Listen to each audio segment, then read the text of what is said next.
Alex Answer here. It is June 11th, 2016, coming to you from the forests of southwest Colorado. In this podcast, I'm going to reflect on the last several years and the hope I have for the future, the very near-term future. In several days, I'm going to be paying the down payment for a plot of land for 1 acre in southwest Colorado. And I'm going to be moving onto that land shortly afterwards. And of course, there's a payment plan of a certain amount that I am obligated to pay for the next 4 years. And this is probably one of the most important investments of my life so far, more than any place where I've rented, more than any vehicle, more than any amount of food that I may have purchased at any, Portland restaurant or grocery store. And this is a very new experience for me. Now, my travels have been going on for some time. They really kicked off in 2011 when I left Portland for the first time and I went down to Dallas, Texas and took a job with a video production company. And when myself and the founder of that company found ourselves with different values, himself wanting to create a multi-level marketing channel, and using me, my voice, my image to market something that I did not feel was a legitimate product worth what he was asking. And so that was an interesting experience. And it led to me finding Costilla County. And as most of you know, I saw that as the place of many places to be because of the affordability, the freedom that was allowed for a time. And I got a taste of some of that freedom in 2012, 2013, when I ended up living in a yurt watching over someone's property while they were away. They actually left their property years earlier, and I got permission through people there. Synchronicity was working through people in the way that I met people. And so I felt the magical aspect of the whole thing, finding Costilla County, to be really, really interesting. So it became somewhat romantic. And I tried to recreate that the second time around when I came back. But there's been a lot of time spent traveling in the last several years. After leaving Costilla County the first time, there was a trip to Kansas City to visit a viewer. And he said that we would be able to probably use some studio space at a place affiliated with his work for video production, and that in fact was not the case. And there were some issues like lack of space. He had a girlfriend there, so the guy met well. Others have met well to a degree that have invited me to visit them, and I realized in recent years that I would have to try even harder somehow, some way, to end the cycle of traveling to places I don't know and to visit people I don't know and really go on a more independent path. But it started with me at that point in late 2013 and early 2014, realizing, again, the risk involved in traveling outside my comfort zone. I got on Greyhound. I got a ticket for Greyhound and headed to Portland. It took days to get back to Portland. So I'm coming back after being gone. I'm expecting some kind of welcome home get-togethers with people that I had not seen for some time. And that's what was the heartbreaking aspect of it all. I was coming back with nothing but a backpack. I actually left a vehicle full of stuff that I live with off the grid in Costilla County. All that's been left somewhere out there in Costilla County.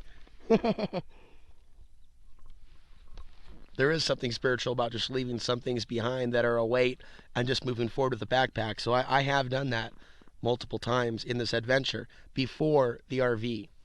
And before the RV, there was the teardrop camper. So that came to me in Portland after months of realizing I was in this on my own, nowhere to park. But I had a truck, and I was living in the back of that truck. So it was a matter of working up to the homemade teardrop camper that a friend at the time helped me build.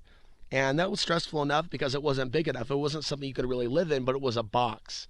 And a box where you can black out the light, Melatonin is very important when people are sleeping in their vehicles in the city. They're being affected by the energies of those cities. They're not getting good sleep, and because they're not getting good sleep, they're developing other mental health issues. More stress, more anxiety, more prone to psychic attack. I'm going to throw in a variety of different things in this podcast and things I've learned along the way, and how much more stressful and reactive I am when I'm in the city. And because I'm already sensitive, I'm picking up on a lot of what's going on there. So this is not like a new epiphany for Alex. This has been ongoing. And I told myself, man, if you're going to go back to Portland, you have to be very grounded. I already knew about the importance of keeping a strong field around the body and keeping the mind. And despite all that I had learned and all that I had taught regarding even the sun and consciousness, human consciousness, that didn't prevent me from going back to Portland, living in my vehicle, and being very stressed out and uncomfortable and depressed as a result. So there seems to be a reason, I feel, why I felt I needed to go back to Portland. It's not like I made any significant money in Portland. It's not like I had a good time going back to Portland. It's not like I enjoyed living in my vehicle while parked on the streets of Portland. There were many people at that time that were saying, I just didn't love Portland enough. That was my problem. I wasn't seeing the enlightened Portland, the better than everybody else Portland that they were seeing. In fact, I called out that bullshit. And the content of my TV show kind of shows that, yes, during that time living in my vehicle, I'm on Access Television. I felt there was something about this that was like an extended vision quest or an extended personal perseverance. I was overcoming certain challenges and still being who I was in my own hometown without any family, and yet telling my story and being honest about my situation, and yet talking about local issues in a way I had never covered before.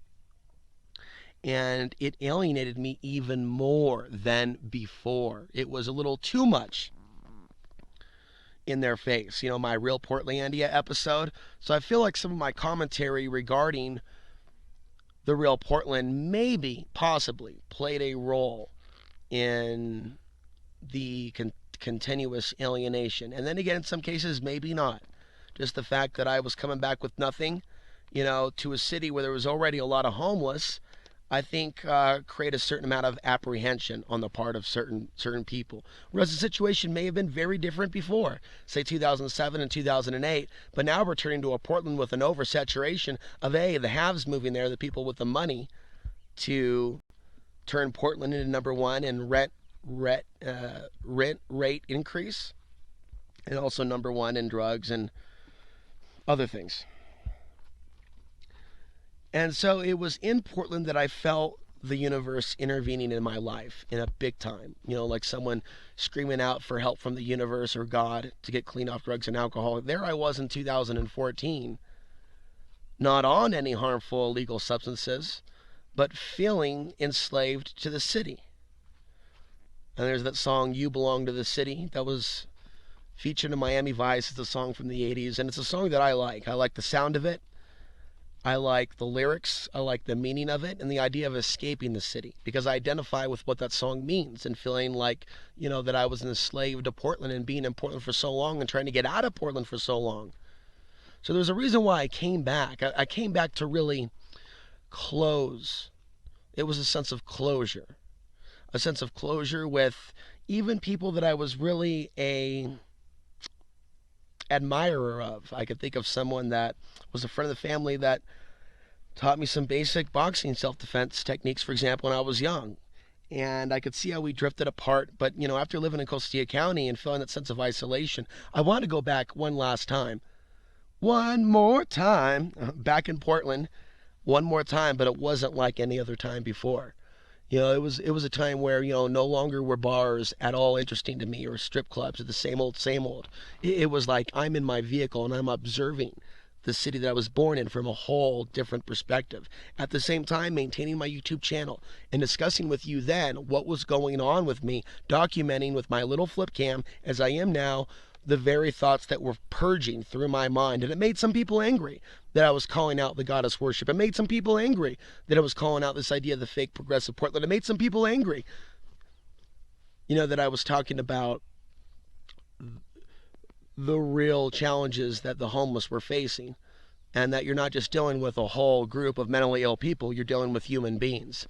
Some of them that have ended up mentally ill from the environmental factors and breathing in the air and having nowhere to shower, and being somewhere myself in my own hometown where I had nowhere to shower but wherever I can find on my own.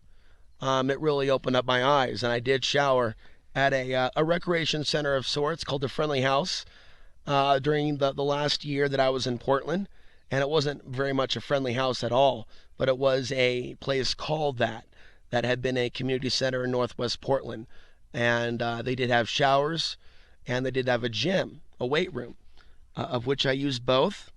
And so I was there several days a week during at least the last few months or last year of my time in Portland. And it was during that time period that I was living in the teardrop camper, and fortunately, last winter in Portland, I was parked, at least partially, at Bill's house. He used to direct my TV show, and he was in the process of losing his home.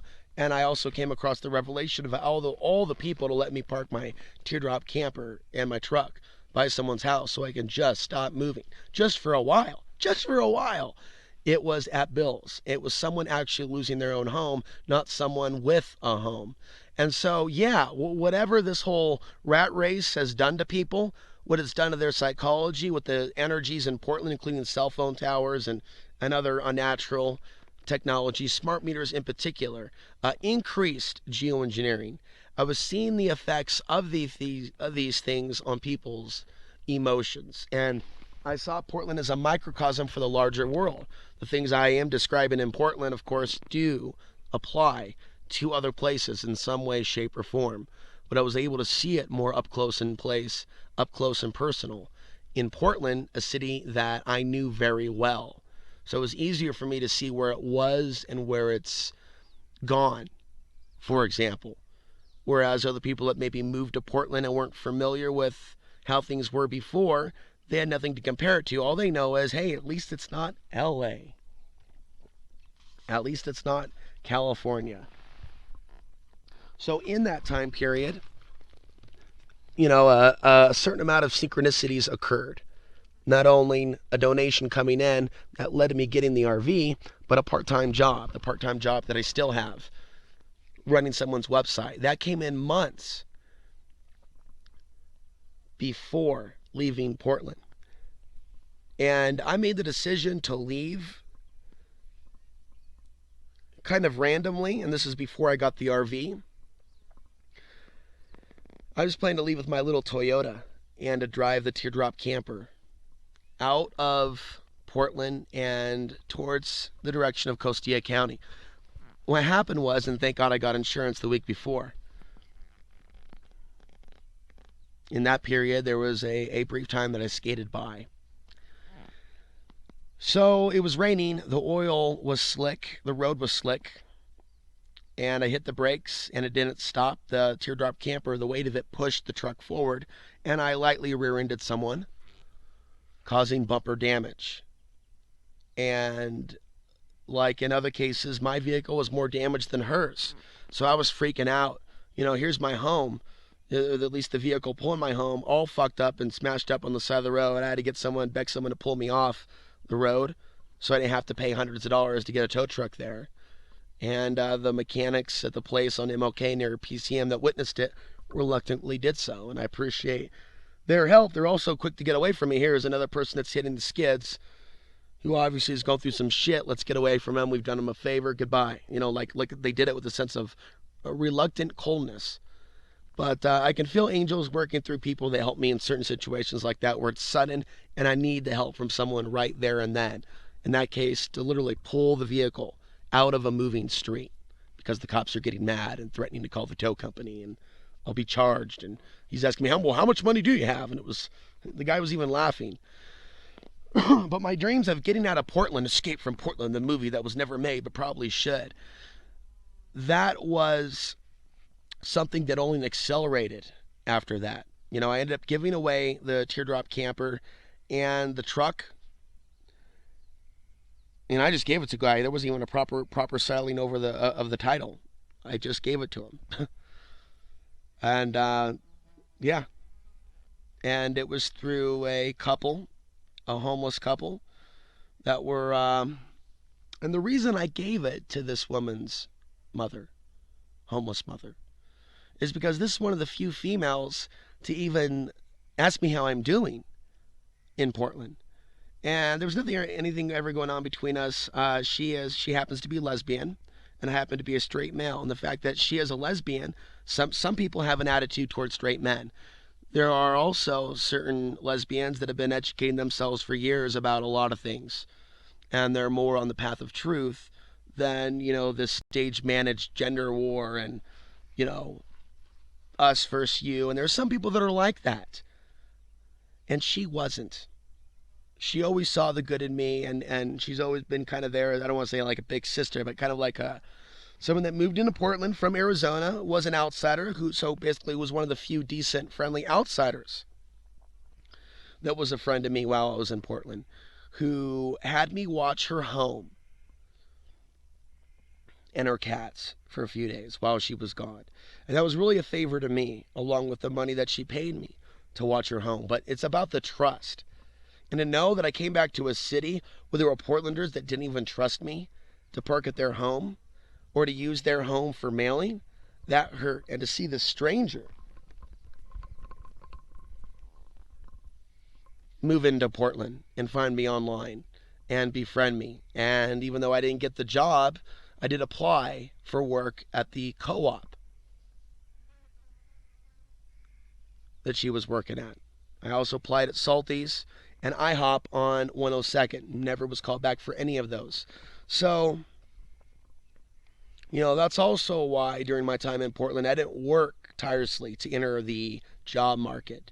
Instead, like a scientist, I chose to, from my YouTube channel, and from my truck, and from the studios of Access TV, and from my laptop where I can see things going on at YouTube and talk about certain protests in Portland that I talked about, but I did not put myself in the epicenter of. I stayed away from that vortex of negative energy and yelling and screaming, but yet I talked about certain things anyways. And so I really lived a unique life experience in that last year of Portland, of living in my vehicle but already having a history of being on Access TV, having a city turn away from me out of fear or concern that maybe I was mental, that's why I was homeless, and not even taking into consideration the situation that somebody might be coming back to Portland with nothing and no family, nothing but a backpack. There aren't exactly a whole lot of doors open to you, and there might be some doors closed because of my work at Access TV and the reluctancy of some people to bring someone like me of my controversial nature, known in that town, on Access TV, which is the physical TV, not YouTube. And who knows if that played a part in me not getting a job in the Salty's restaurant. But there was a reason why the owner intervened when I was in the process of being hired and said, no, thank you. Ultimately, this was meant to be a good thing, like it was meant to be a good thing to not settle in Costilla County. Good luck, bad luck. There's a reason why certain doors were closing, and it was for the purpose of certain doors to open. So going back to that moment of the accident and giving away the truck in the teardrop camper, it happened as the money came in from a viewer, as an ad came up on Craigslist of an RV that I felt a attraction towards. I felt immediately when I saw that, that's my RV. And I could see myself in that RV and doing videos in that RV. And I haven't really evolved to, an indoor studio that I am happy with. I think I need to do more along the lines of getting curtains and drapes and things of that sort, and evolving to hanging them, and things of that nature. But I saw the potential for that space and had already adapted to living in a very small space. So, something with like a little bathroom setup and a kitchen setup and a table setup and a bed setup and a storage setup, and all those things in a little space to walk up and stand up straight. That is awesome. And that was a major step up. It was within 1 to 2 days of purchasing the RV that I left Portland.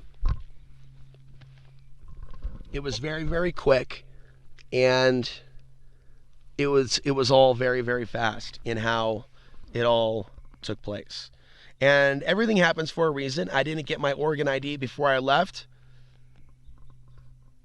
And I ended up just now getting my Colorado ID after holding on to my Texas ID that I was issued back in 2012. Late 2011, early 2012.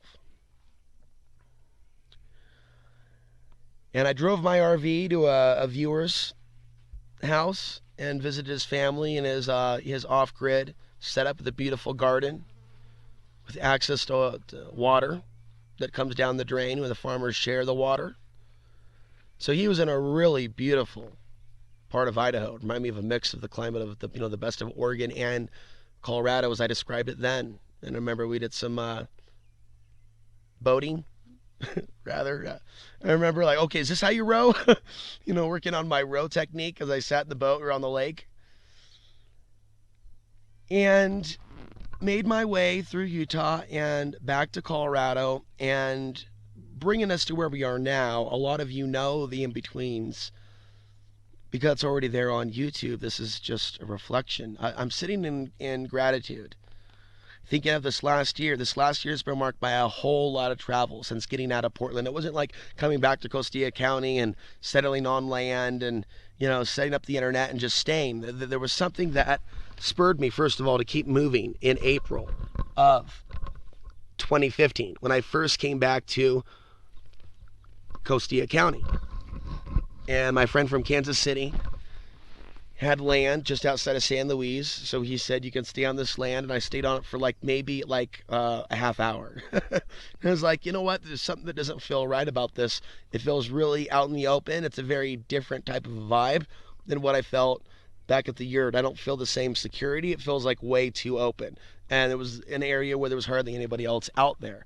You got to dig your own, driveway, and I spent a day doing that, and it just felt very risky. I didn't know about the land use changes at all at that point. And so some just told me keep moving. So I visited an old friend that lived in Trinidad. She lived in Trinidad, helped her with the rent for a few months. I remember her rent's $325 a month, and I was kicking in $200 just for an ability to park there and visit. And I found myself back in Costilla County in the fall. The rest is history. And it can be shared also, learned, you can read about it at offgridco.com. You're going to read about what happened in Costilla County and what I call the war on off-the-grid living and the emergence of the fake judges, the strange characters that came in to rescue the victims of Costilla County. They were having their property rights violated. And that whole thing, was its whole, world of emotion and intensity. And now I have all these fresh thoughts on Costilla County. Being in a way, a Vision Quest place, a way a human being can get in touch with their own warrior spirit because of the adverse situations they might find themselves in. I thought more of Costilla County as a place of peace. Now I'm grateful to be beyond Costilla County.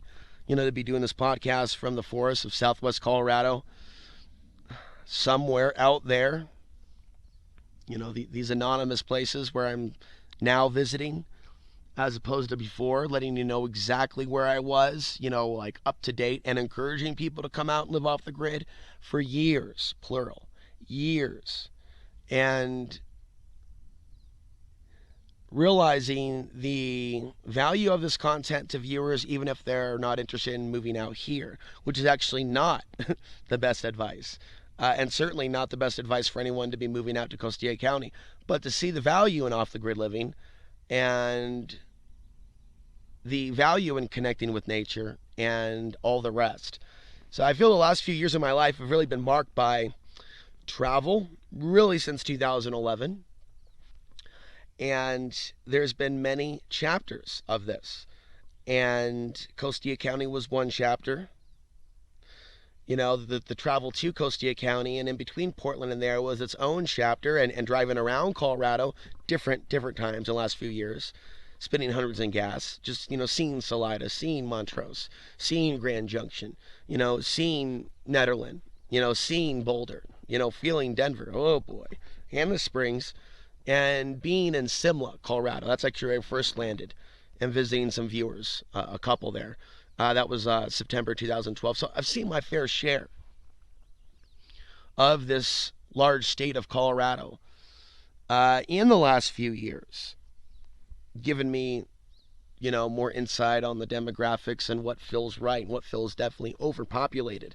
And just because people are there, it's the furthest place that I'd want to be. I want to be more in a rural part of Colorado. I had set my sights on Costilla County, not seeing myself in that situation or last year with the means or ability to get land somewhere better. For example, where there's trees and rain. By the way, now I am in a place surrounded by trees and vegetation, lots of sunlight, minimal harmful effects of geoengineering. It's there, but it's not as bad as other places. This is near the Continental Divide. And so there's a lot of moisture that dumps before it goes over the pass. I did not know this before. And so there's a lot more potential here for what I've wanted all these years. Even back in Portland, talking about self-sufficient living, preparing for an EMP or a solar flare situation where there is no power. My lifetime has been marked by discussing these things. And trust me, it's been more than a little bit stressful, and it's shown in my videos. The constant moving and being mobile, a nomad, because there's a sense of insecurity in a lot of the places where I've been in my economic situation, and it not being my place. And even being in Texas, in Dallas, that's the worst place where someone would want to be during an event like a solar flare kill shot where there is no power. I mean, you want to talk about Cannibal Central? Same way I saw Portland. We're a situation where our country's under occupation and certain areas are basically under lockdown. Those aren't places where a human being wants to be. So after years after talking about these main issues, I feel like I found a place that I feel secure. Monday, the rest of the money goes down. They've been holding on to $1,000 of my money in escrow. And now I'm going to be giving them another $1,500. So it's $2,500 down, which is, about 20% of the value of the property. It's owner financing. And I'm really fortunate to have this type of an agreement drawn up. The owner agreed to this because the realtor asked. This was after I was rejected for the private financing. And so this was not advertised as owner financing. I had to jump through some hoops. I had to wait. And even after the agreement from the owner, which was last month, it's not like buying like a computer at the store and going home with it. There's a process of the property closing, and from the moment I agree and the owner agrees to sell, it could be a month, month and a half, months and months before someone actually steps on the property. Of course, being me, and the things that I've been through, there was a fair amount of worry that I've been going through this last month. Like, well, where should I go if this doesn't work out? And I'm looking at places like Cortez, Colorado, and other places in Arizona, and I'm using the Verizon prepaid, so, I'm already limited on internet, but that kind of frees up the places where I can go. Since Verizon does reach so many places, I can keep doing my part-time job, but the whole goal has been get away from spending the money on the gas. Because, yes, also the last few years have been marked by a lot of this money that could have gone to land years ago. In small increments, it's just been going to gas, going to gas, going to gas, going to gas. And I really thank some of those that have donated over the years. And then with my AdSense and the part-time job, see, this has been enabling me to travel and see these places that normally I wouldn't have the ability to travel and see. And in safety. And with, for the most part, very few police contacts. There was a situation in Alamosa once. And then, of course, we know about the code enforcement in Costilla County going after the RVs. But outside of that,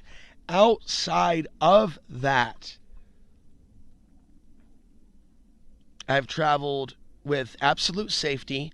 I have been untouched. I have remained untouched by law enforcement and other threats. There may be looks here and there, weird stares. I've talked about that and my annoyance with that, but I understand I'm not the only one going through that, and that is more or less a sign of the times.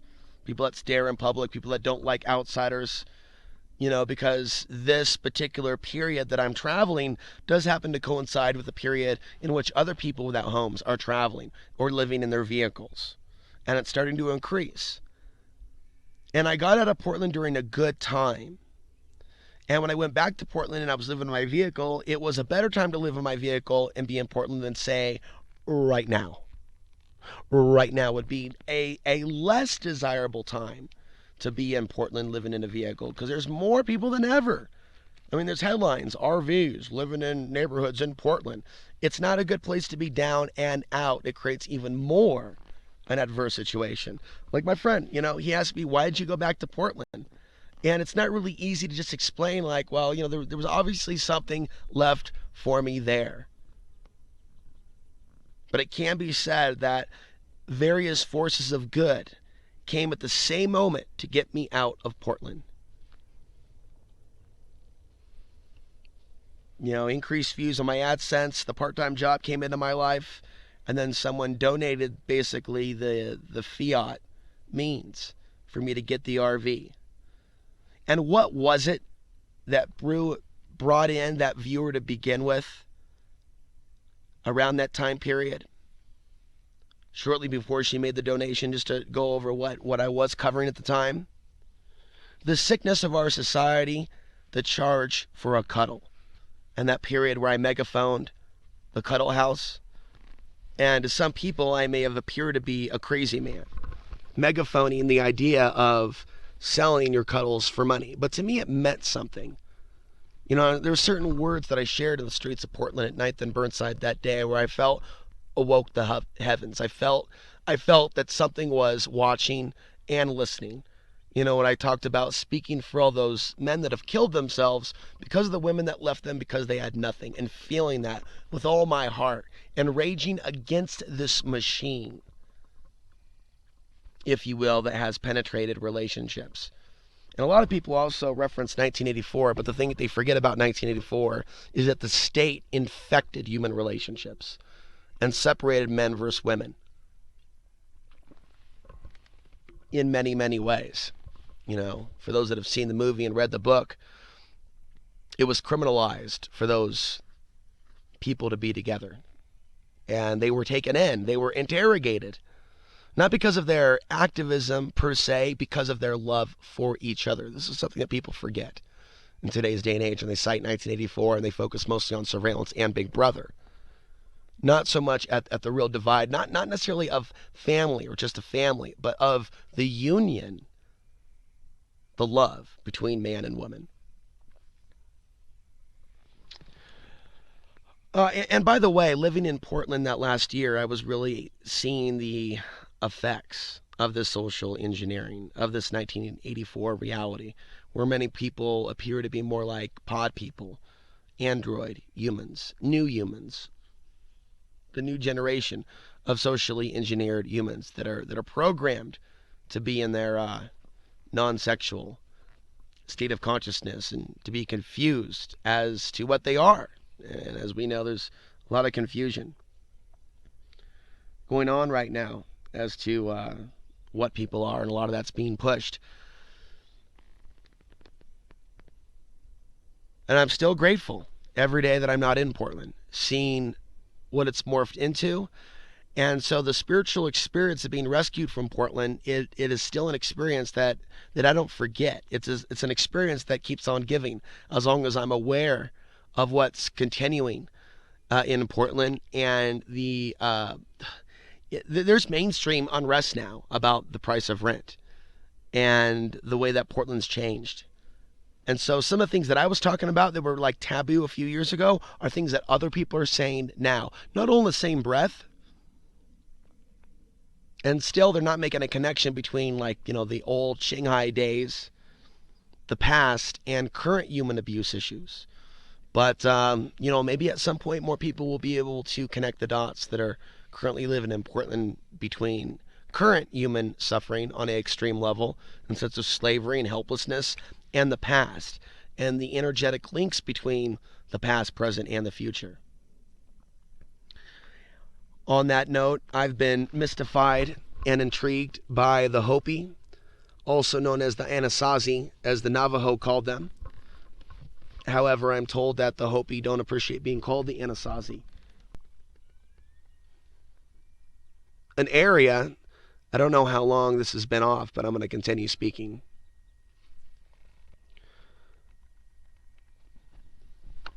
But there was definitely that sense of archetypes and the need to stand up for one's freedom, against control. And we did that. And we also were divided as a result of the ants standing up. We could see how there was sabotage there. And we could see how this is a story that is not over. It is still continuing for the people that live in Costilla County. But I had to come to my own moment of clarity, getting a ticket from Crusoto, who actually happens to hold 4 positions in Costilla County, from what I've heard. That may have been a bad thing, but getting the ticket from him several months ago, I went through a lot of anxiety. I came up here to this area, and I was worried about being charged with defamation of character. In Costilla County, the psychic warfare was real, the sense that I had really made them angry because of my YouTube series, and that I was going to be led into a trap. I was concerned that the person whose car I drove, I was concerned that he was assisting in setting me up because he had said some very weird things, and he was a very weird guy. When I left his house that day after Crusoto drove by to intimidate me, to let me know that he was living, that he knew that I was at that home. And of course, when I got pulled over by Crusoto and they look at the registration, they can see the address of the owner of the vehicle. So it was made aware to Crusoto right there and then that I had not left Costilla County, that I was actually within a few miles of San Luis. So I felt really stalked when I saw Crusoto driving, by the property. And then when I said something to the owner, whose car I drove, that got me the ticket because he didn't realize he had no insurance in the car, no license plate, which I thought was unusually absent-minded for an individual who also had the money for a septic, for a large home, for a backhoe that he owned. I mean, he obviously had money coming in from some source, but yet not realizing that his car was not legal for the road, or that would be targeted. So you go, I didn't know that you'd be targeted by law enforcement. How could someone not think that that could happen if they've seen my videos like the Planning Commission meeting? And he said something that I'll never forget. Why are you messing with my friends? My ongoing commentary on Costilla County, here he is inviting me over, saying he likes my videos, and then he makes this very strange comment, why are you messing with my friends? Now, I think that was kind of maybe a not a well thought out comment to maybe refer to Crusoto and Colleen Romero as his personal friends. But, someone could look at that and go, that sounds like a setup. Here, take my keys, go to the store without insurance, without a license plate. And by the way, why are you messing with my friends? And so, I don't know if he's listening to this. I hope he remembers that day as well as I do. That was some weird things to hear out of a person's mouth. So, throughout that whole month, I was in worry, whether or not this person would actually send me his proof of insurance and whether or not he would go to court and if I would be left fucked in court. And what happened was, things weren't bad for me in court, but the person did in the end choose not to go to court. I had the proof of insurance, but no proof of getting a license plate replacement. Meanwhile, I got my own ID. Now, the initial plan was for my birth certificate from Oregon, which you need for a new ID in the state of Colorado. It was initially directed to be sent along with other mail to this man's house because he had his own mailbox, which is rare to be, off the grid and out there, but it was close enough to San Luis and the main road that he had his own mailbox. And what happened was, After Cruz Soto drove by, and after I got the ticket, I'm not saying Cruz did it, but someone attacked this guy's mailbox. And then he repositioned it after they hit it with a bat, and they came back and stole his mailbox, preventing me from getting any mail. Now, I could feel a sense of sabotage as I sat up here in the woods in the same area where I'm doing this podcast. And I took the incentive and had it rerouted. After I got the news about the mailbox after checking with Steve, because something told me check in with this guy. And so I did get it rerouted, and I got everything taken care of. And I also did a fair amount of praying and creative visualization, law of attraction, if you will. I did apply those basic principles because I felt scared and desperate. And so there are aspects of this stuff that does work, but sometimes things are meant to work out a certain way to teach us something. So I prayed for protection. I prayed also for the land. But I said in the end, thy will not mine be done. And obviously I've been able to move on from Costilla County, and I've got the land. And I've also prayed for the health of the RV. And even though I have a radiator issue and a leak, I got to keep adding water to it till I get that fixed. The RV is working just fine. So I was able to get out of the traffic thing, but I was able to see how that whole encounter was very strange, and I worried about it, and it brought me closer to the Creator through the act of prayer because, again, it felt like a setup. And in the end, I was able to get everything squared away and energetically step away from Costilla County. I came across somebody advertising for some sort of a summer solstice event. I get together for what they call impasse and indigos. And it looks like a certain amount of fairly attractive women that are putting together this event.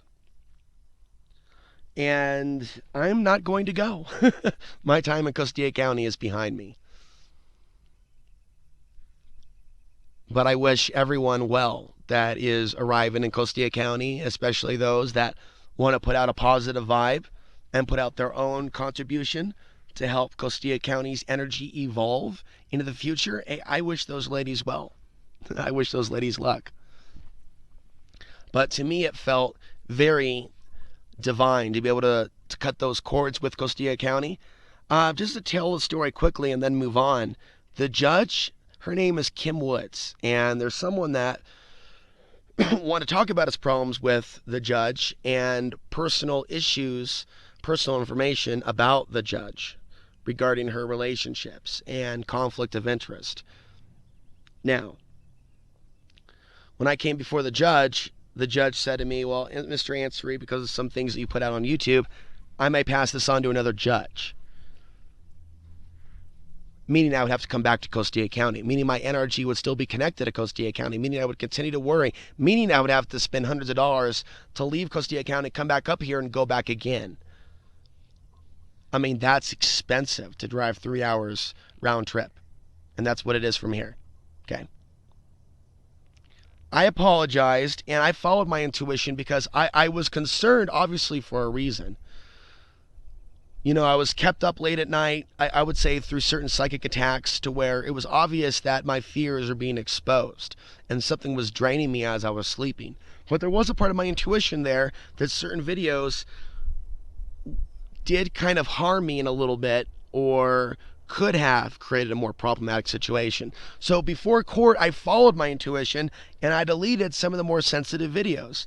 One of them being the video about this Judge Woods. And the headline was definitely not the most intelligent headline to use regarding this judge's relationships and with someone else in the county, and it perhaps being and there may be some issues there, but the fact is, an intelligent person has to pick their shots and not go up poking the bear. And I'm mentioning that with regards to Costilla County as a whole, when you have no protection and you have no backup and you have no legal support. And I did write to the ACLU once, and the ACLU did write back to me just now for the first time a week ago. Sorry, we're not interested in your case. I didn't fucking think so, because the ACLU is not there to help us. But I did what was right. I'm proud of what I reported on in Costilla County. And I feel that a lot of the good work that I've done over the years I'm now reaching a new chapter in my life where I feel like some of this positive karma is now about to start coming back to me. In fact, it already has. And the very fact that I've had the economic means to travel and experience with safety and not be physically hurt, and not have issues with the law that pull me into a certain region, so I'm enslaved, my energy, my thoughts, and more. So I can feel myself now, weeks and months after all this worry, free as a bird, free as a deer, as an elk, free as a fish.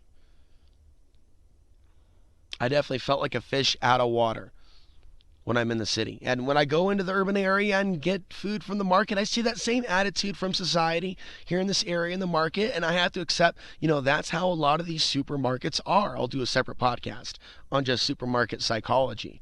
But I'm not the only person that's experiencing some of this nasty attitude in society, but now I'm able to walk into new shoes, to a new chapter to where I can be in my own peace on my own land after Monday. Soon after Monday, I'm going to be stepping on that land, and I'll be continuing podcasts from that location. But I'm walking out of a very painful experience, very educational, but very painful, of going from place to place and being worried about, certain things happening. Fear involved because of the concern involved with personal safety. I've traveled to certain places that most men would not travel to. And in a way, I've overcome more fears than what I can actually list within this podcast. Because there's been so many things that I've had to overcome and face to even get to this point. Where I'm sitting before you now. Last final days, final stretch here in 48 hours. The money's going down. It's going to be a little mini party there with a realtor, handing over the cashier's check to the title company. Probably going to meet the owners. And this feels like a very holy experience in an area, mind you, that is not exactly low income. I mean, just the general county and the town. This is a subdivision outside of town, zoned for off-grid, where there's already countless, in some cases thousands, not all in one area, but spread out in a area that parallels and borders national forest land, as well as Indian reservation land.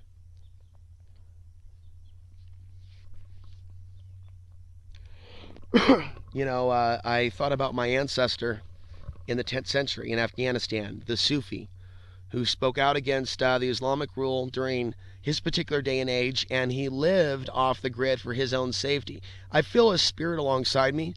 I feel myself in him, and that we're going through a similar experience in a different cycle of time. But the cycle of, or the experience of the poet, of the mystic, thinking and speaking outside the box of the matrix and the ruling establishment. I feel a similarity in our lifetimes. And he went off the grid in Herat, Afghanistan, and began to perfect his teachings and his writings and his own spiritual work, if you will, on his own, around the same age as myself. And so I do felt there's something about me being on this path at this age of 36 years old in this year of 2016. And I think about the things that I should be accomplishing in the next couple of years before things really kick off, to have the information, the access to the internet, to have the freedom, to have the time, to be in a creative environment, to make the documentary films that I need to make to reach the world. And right now, being in a state of healing from things that have held me back in some ways, the trauma of going from place to place to place, it has really been within me for a lifetime. And we can talk about that in another podcast, the history of my moving. In short, of course, I had to move around when I had parents, and there were situations that bounced me back and forth, to, of course, living in today's modern day and age, living with roommates.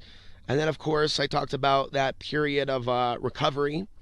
And following that period of recovery and returning to the workplace and starting OTB TV, there was a lot of moving, at least 10 different households, living in the real world that you've never seen portrayed by MTV. The real world, what real people are like when you live with them. And then, of course, being Alex Ansary, living with people in the real world. And then, of course, in that situation where you talk about what you talk about on YouTube or give people a link to your website when you're a naive young man, then you get to deal with the harsh realities of rejection. It's not just about relationships, it's also about the roommate experience and some jobs. And so, in those last years of the Portland experience, in 2008 and 9 and 10, 11 and 12, I found myself more at odds with the mainstream world of Portland. The women, the jobs, and the roommates, and everything else that you can imagine. And really starting to spread my wings with leaving Portland for Estacada in a cabin in the woods in 2011 after the Portland Preparedness Center fallout, to leaving Portland for Dallas, Texas in 2011, to going to Colorado for the first time in 2012, to living in Costilla County, to going to Kansas City in 2013, to returning to Portland for the last time in 2014, to the Teardrop Camper, to continuing my video cast, vlogs, podcast, TV show, other commentary on the real Portlandia, purging all that, focusing on that like never before, to beginning this journey in the RV with a part-time job online and other small sources of income coming in, to now arriving where I'm at now and wanting to bring in more income, wanting to build or bring in a garden shed or a tough shed or some sort of a structure, prefab structure, onto the property to morph that into a television studio where I can bring back outside the box TV, where I can show the world for first time, not the first time. There are others, I think, that are doing TV shows that are off the grid, but there are few. And there are a few people that have been through my experiences, and yet I have not had the experiences that some others have had. So I'm looking forward to sharing my own unique experience after all this travel, showing people that you can produce your own TV studio, TV show using solar, having limited access to internet, but being able to upload for free to YouTube to share it with the world, using computers that are more affordable now than ever instead of having expensive studio equipment somewhere in the city, somewhere that someone rents for thousands of dollars a month. There's no need to do that. There's no need to have all that overhead. It's going to take time for me to get back to that point where I'm producing a weekly show again. But right now, I have been getting very close to nature in this healing process. Exposing myself, exposing my son, rather exposing my skin to the sun, to the healing aspects of the sun, sitting in my chair, drinking water, staying away from the cigarette, staying away from numbing my emotions to that extreme of a level, which I've done. Most of my travel has been marked by periodic returns to unhealthy behaviors like chain smoking. Even if I stayed out of the bars, for the most part, and away from alcohol, with a few exceptions, I have been coping with this constant travel experience by smoking a lot of cigarettes. And what that does is stuff our emotions. And there's other unhealthy habits that we may develop to stuff our emotions. And, I'm looking forward to having this breakthrough in my own creativity in the next few weeks to next few months. And it happens to correlate, as I bring this to a close, this version of the podcast, I may come back with more later. But as I close here, this is taking place at a moment when I knew that a chapter was closing and a new one was opening for the last several months, which also happens to coincide with the fact that we're now at a period where the sun is quiet. We've gone through the solar maximum. And I've talked about this solar cycle and its influence on boosting migration patterns, boosting travel, boosting emotions, the cycles of war and peace and the solar cycles. And now we're going into a minimum. I think back to the last minimum. And that's when I started OTB TV in 2005, when we went into the solar minimum. And then I had that period of success during the minimum and that period of consistency and working and focus. I felt a sense of power and strength and an ability to coexist in this world. And, as the solar maximum kicked off, I saw the psychic interference in human beings and city life being less attractive than ever before. Now, going into the solar minimum and feeling this newfound focus and balanced state, I feel all that I want to feel, build and create so I can launch forward, because I see this place as being a place of refuge and rest and boosting up my power and creativity and creating things that enable my life and bring even additional income into my life so I can travel to other places and do a PowerPoint presentation, but also enjoy for the first time in my life traveling, and meeting new people, and it not being a survival thing, but it being about leisure, where I travel several states either in my RV or maybe I acquire some income for a Jeep Cherokee or, something else. These things may come at different stages, but I'm looking forward to having an additional travel vehicle, for example, and a garden shed for the studio on the property. And, of course, some water containers. But I don't have like a lot of I want this, that, and the other. But I have put out the intention that it's time for me to really start to see the rest of the world from a position of enjoyment, of happiness, regardless of what's going on in the world. So, as I settle on the property and I return my focus to making more videos for my YouTube channel and bringing in slightly more income and connecting more to nature and more to my true self, stepping back from all this trauma, this constant trauma that's been ongoing throughout my whole life of moving from place to place to place. This has been going on 36 years. Really, if you look at the totality of my life story, it has been non-stop. So to have a break after 36 years of the nomadic experience, to feel like I can build a new life at the same location that has my name on it, it's an experience that I've never felt before, ever.